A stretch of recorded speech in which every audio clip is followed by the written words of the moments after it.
بسم اللہ الرحمن الرحیم۔ السلام علیکم ورحمۃ اللہ وبرکاتہ۔ روزہ کسے کہتے ہیں؟ تو روزہ کہتے ہیں کہ صبح صادق سے لے کر غروب آفتاب تک روزہ کی نیت سے اپنے آپ کو کھانے پینے سے اور جنسی تعلقات سے روکنے کا نام روزہ ہے۔ روزہ کی 4 قسمیں ہیں: فرض، واجب، سنت اور مستحب۔ فرض روزے رمضان المبارک کے ہیں، 29 کے یا 30 دن کے روزے ہوتے ہیں۔ یہ ہر مسلمان عاقل و بالغ پر فرض ہیں۔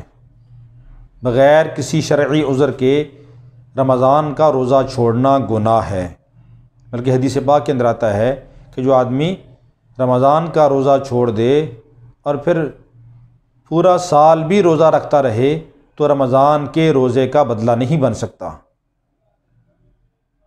اس لیے ہر مسلمان عاقل و بالغ پر رمضان کا روزہ رکھنا یہ فرض ہے۔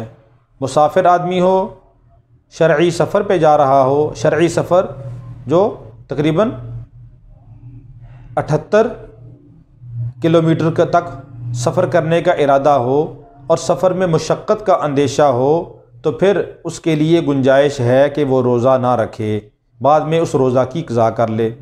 لیکن آج کل تو آرام کا سفر ہوتا ہے، مشقت نہیں ہوتی، پیدل چلنے والا سفر نہیں ہوتا، آرام دہ گاڑیاں ہوتی ہیں، ہوائی جہاز کا سفر ہوتا ہے، تو اس میں روزہ نہیں چھوڑنا چاہیے۔ اگرچہ چھوڑنے کی اجازت ہے لیکن اگر آدمی نہ چھوڑے تو بہتر ہے۔ اسی طرح کوئی ایسا بیمار آدمی ہے کہ جس کو روزہ کی وجہ سے اپنی بیماری کے بڑھنے کا خطرہ ہو یا جان جانے کا خطرہ ہو تو اس کے لیے بھی گنجائش ہے کہ وہ روزہ چھوڑ دے اور بعد میں روزہ کی قضا کر لے۔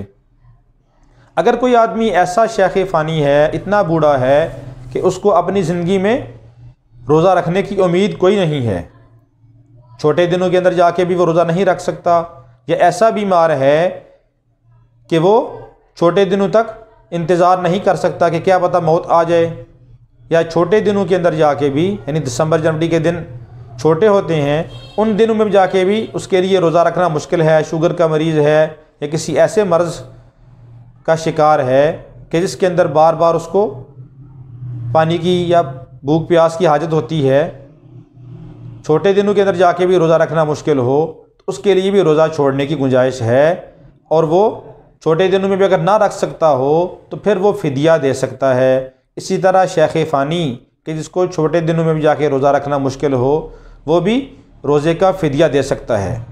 لیکن اگر کوئی آدمی ایسا بیمار ہے کہ اس کو امید ہے کہ میں یہ گرمی کے ایام ہیں، بڑے دن ہیں، دن کا دورانیہ بڑا ہے، اس وقت تو مشکل ہے روزہ رکھنا، لیکن دسمبر جنوری میں جا کے رکھنا آسان ہے، تو پھر وہ آدمی فدیہ نہیں دے سکتا۔ پھر اس کے لیے یہی حکم ہے کہ وہ اپنے روزوں کی چھوٹے ایام میں قضا کرے، اور جو آدمی چھوٹے دنوں میں بھی نہیں رکھ سکتا وہ فدیہ دے سکتا ہے۔ فدیہ ایک روزے کا اتنا ہی ہے جتنا صدقہ فطر ہوتا ہے، یعنی 2.25 سیر گندم، یہ ایک روزے کا فدیہ ہے۔ جتنے روزے آدمی نہیں رکھ سکتا اتنے روزوں کا فدیہ دینا پڑے گا۔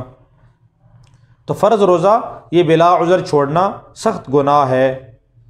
دوسرا سنت روزہ، مسنون روزہ، وہ عاشوراء کا روزہ ہے کہ نبی پاک صلی اللہ علیہ وسلم نے عاشوراء کا روزہ رکھا، اور آپ صلی اللہ علیہ وسلم کے ساتھ صحابہ نے بھی رکھا، اور آپ جب مدینہ میں آئے تو وہاں پہ یہودی بھی روزہ رکھا کرتے تھے۔ ان سے جب آپ صلی اللہ علیہ وسلم نے پوچھا کہ یہ روزہ کیوں رکھتے ہیں تو آپ کو بتلایا گیا کہ اس دن موسیٰ علیہ السلام کو فرعون سے نجات ملی، تو اس نعمت کے شکرانے پہ ہم لوگ روزہ رکھتے ہیں۔ تو نبی پاک صلی اللہ علیہ وسلم نے فرمایا کہ ہم تو موسیٰ علیہ السلام کے زیادہ قریب ہیں، لہٰذا آپ صلی اللہ علیہ وسلم نے بھی روزہ رکھا، صحابہ کو بھی روزہ رکھنے کا حکم دیا، اور آپ نے یہ بھی فرمایا کہ اگر آئندہ سال میں انشاءاللہ زندہ رہا تو میں اس کے ساتھ ایک روزہ اور رکھوں گا، یعنی 10 محرم کے ساتھ 9 کا یا 11 کا روزہ رکھنا بھی یہ سنت ہے تاکہ یہود و نصارہ کی مشابہت سے بچا جا سکے کہ وہ ایک روزہ رکھتے ہیں تو ہم دو رکھیں گے، تو یہ سنت روزہ ہے۔ اور تیسرا واجب روزہ۔ واجب کوئی آدمی نظر مان لے کہ میرا فلاں کام ہو گیا تو میں روزے رکھوں گا، 3 روزے، 5 روزے، 10 روزے، 30 روزے رکھوں گا، تو جب وہ کام ہو جائے تو پھر اس نظر کو پورا کرنا یہ واجب ہے، پھر روزے رکھنا واجب ہے۔ کوئی منت کا روزہ ہے، یا اسی طرح کسی آدمی نے نفلی روزہ رکھا، اب نفلی روزہ رکھ لیا، اب اس کو پورا کرنا واجب ہے۔ اگر یہ آدمی درمیان میں توڑ دے اب اس کی قضا بھی اس کے ذمہ لازم ہے کہ نفلی کام جب آدمی شروع ہو جاتا ہے تو پھر وہ واجب بن جاتا ہے کہ اس نے ایک نفلی چیز کو اپنے اوپر لازم کر لیا ہے، اب اس کو پورا کرنا لازم ہے،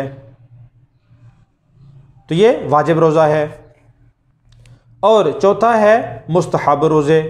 مستحب روزے ہیں ایام بیز کے روزے، 13، 14، 15 ہر مہینے کی اسلامی تاریخ جو ہے اس کے اندر روزے رکھنا مستحب ہے۔ اسی طرح ہر ہفتے میں پیر اور جمعرات کو روزہ رکھنا یہ بھی مستحب ہے۔ اور اسی طرح ذی الحجہ کے مہینہ کے اندر 1 ذی الحجہ سے 9 ذی الحجہ تک روزے رکھنا بھی مستحب ہے، اور اس کا بھی بڑا ثواب آیا ہے۔ اور اگر کوئی آدمی رمضان کا روزہ کسی وجہ سے نہ رکھ سکے تو اس کے ذمے 1 روزہ کی قضا ہے کہ وہ 1 روزے کی قضا کر لے۔ لیکن اگر کسی آدمی نے رمضان کا روزہ رکھا، عاقل و بالغ ہے، اور روزہ رکھ کے پھر توڑ دیا، جان بوجھ کر توڑ دیا، تو پھر اس کے ذمے قضا بھی ہے اور کفارہ بھی ہے۔ اور اگر بھولے سے ٹوٹ جائے، ایک آدمی نے روزہ رکھا، اب روزہ رکھا ہوا ہے اور پانی پی لیا، لیکن روزہ یاد نہیں ہے، بھول گیا، اب اس کا روزہ نہیں ٹوٹا۔ بھول کے کھانے پینے سے روزہ نہیں ٹوٹتا، لیکن اگر وہ آدمی اپنا روزہ یاد ہے، جان بوجھ کر اپنے روزے کو توڑ دے، کھا لے، پی لے یا جنسی تعلقات قائم کرے، تو اب اس کا روزہ ٹوٹ جائے گا۔ اب اس کے ذمے قضا بھی ہے اور کفارہ بھی ہے۔ قضا کہ 1 روزہ توڑا ہے تو 1 روزہ بعد میں رکھے، اور کفارہ ہے کہ 2 مہینے لگاتار روزے رکھنا۔ پہلا کفارہ تو ہے غلام آزاد کرنا، چونکہ آج کل تو غلام ہے نہیں، لہذا 2 مہینے لگاتار روزے رکھنا یہ واجب ہے، چاہے مرد ہو یا عورت۔